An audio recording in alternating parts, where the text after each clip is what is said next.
हमारे साथ बातचीत करने के लिए हैं केंद्रीय मंत्री रेणुका जी हैं। रेणुका जी, जिस तरीके से अधीर रंजन चौधरी ने एक आदिवासी महिला के बारे में, जो अब राष्ट्रपति ऑलरेडी बन चुकी हैं, एक बहुत महत्वपूर्ण पद पर हैं, उनके लिए ऐसे शब्द का इस्तेमाल किया जो बोलना उचित नहीं है, क्या कहना चाहेंगी आप? क्योंकि अभी तक उन्होंने माफी नहीं मांगी।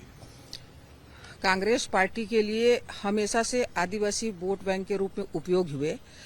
2012 में जब राष्ट्रपति पद के लिए चुनाव चल रहा था, एनडीए की तरफ से पीएस संगमा जी राष्ट्रपति के प्रत्याशी थे, तब भी कांग्रेस पार्टी ने एक आदिवासी का विरोध किया था। और अब 2022 में भी उन्होंने आदिवासी महिला का विरोध किया। और जिस प्रकार से राष्ट्रपति निर्वाचित होने के बाद, शपथ लेने के बाद, कांग्रेस के नेता अधीर रंजन जी ने राष्ट्रपत्नी कहकर एक खिल्ली उड़ाई। अब वो भले इस बात को कहें कि मुझसे चूक हुई है, गलती हुई है, लेकिन वीडियो फुटेज गलत नहीं हो सकता। और कैमरा किसके हाथ में था? एक पत्रकार के हाथ में था। और पत्रकार ने बल्कि कहा भी कि आप राष्ट्रपति कहिए। तो ये कांग्रेस पार्टी ने आज साबित किया कि वो आदिवासियों के विरोधी हैं, महिलाओं के विरोधी हैं, और उन्होंने हमारे देश का अपमान किया है। कांग्रेस को देश की जनता से माफी मांगनी चाहिए। माफी मांगनी चाहिए। कांग्रेस, बीजेपी के तमाम नेता हों, बड़े नेता हों, आदिवासी नेता हों, सभी लोग यही कह रहे हैं कि माफी मांगनी चाहिए। सोनिया गांधी को भी माफी मांगनी चाहिए। लेकिन उनकी तरफ से ये आया है कि हम पाखंडियों से माफी नहीं मांगेंगे। मतलब बीजेपी या केंद्रीय मंत्रियों जो हैं सरकार के लोग, उनसे माफी नहीं मांगेंगे। राष्ट्रपति महोदय से टाइम लिया है, यदि वो देंगी टाइम तो उनसे जाकर राष्ट्रपति भवन में माफी मांगे। कांग्रेस पार्टी का अस्तित्व पूरे देश में समाप्त हो रहा है।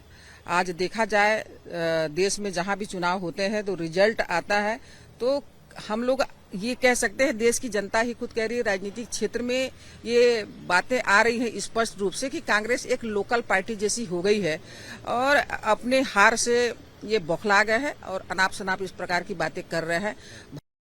ने पूरे देश का विश्वास जीता है, चाहे वो लोकसभा हो, चाहे वो स्टेट के चुनाव हो, या तो फिर शहरी क्षेत्र के चुनाव हो। ये बौखलाहट है उनकी।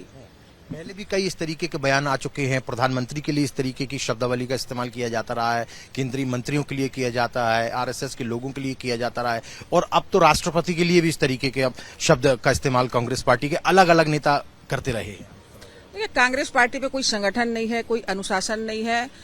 देश की आजादी के बाद केवल एक ही परिवार इस पार्टी को चला रहा है, तो ये खुद अनुशासनहीन लोग हैं। इसलिए इनकी जुबान से कोई भी शब्द निकल सकते हैं। और ये आज जो कुछ भी हुआ, जिस तरीके से सदन के अंदर सोनिया गांधी बहुत तेजी के साथ महिलाओं के बीच में आई और उन्होंने हमारी महिला मंत्री स्मृति ईरानी के साथ जिस प्रकार से वहां पर हाइपर होके बात कर रही थी, वो बाहर जाकर वो कुछ भी कहे, लेकिन इस बात को हम लोगों ने वहां पर देखा है। उस दौरान वहां पर मौजूद थी, कुछ कहा सुनी हुई थी, डोंट टॉक टू मी, इस तरीके से बात की थी उन्होंने सोनिया गांधी। आपने देखा? हाँ बिल्कुल, मैं तो 3 फीट दूरी पे थी और उनकी आवाज मैंने पूरी स्पष्ट रूप से सुना। क्या कह रही थी? उन्होंने कहा कि तुम मुझसे बात नहीं करोगी। और वो क्या कहने के लिए आई थी रमा देवी से?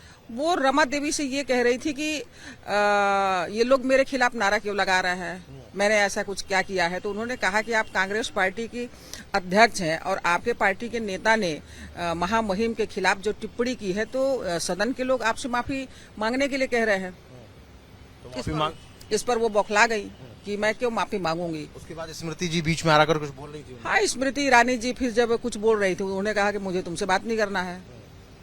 तो बिल्कुल, तो यहाँ पर देखिए, सीधे तौर पर हमारे साथ बातचीत करने के लिए केंद्रीय मंत्री रेणुका जी मौजूद थी, जो कि खुद छत्तीसगढ़ से आती हैं और आदिवासी बाहुल्य क्षेत्र से आती हैं, खुद आदिवासियों की नेता हैं। वो सीधे तौर पर कह रही हैं कि एक सर्वोच्च पद पर एक आदिवासी महिला का जब से नाम सामने आया था, तब से लगातार कांग्रेस पार्टी के जो लोग हैं उसका विरोध कर रहे थे और उन पर अलग अलग तरह की टिप्पणियां कर रहे थे। और अब इस तरीके की जो टिप्पणी आई है, निश्चित तौर पर सोनिया गांधी और अधीर रंजन चौधरी को माफी मांगनी चाहिए। अब देखने वाली बात है कि क्या वो आदिवासी समाज से, देश से माफी मांगते हैं या नहीं।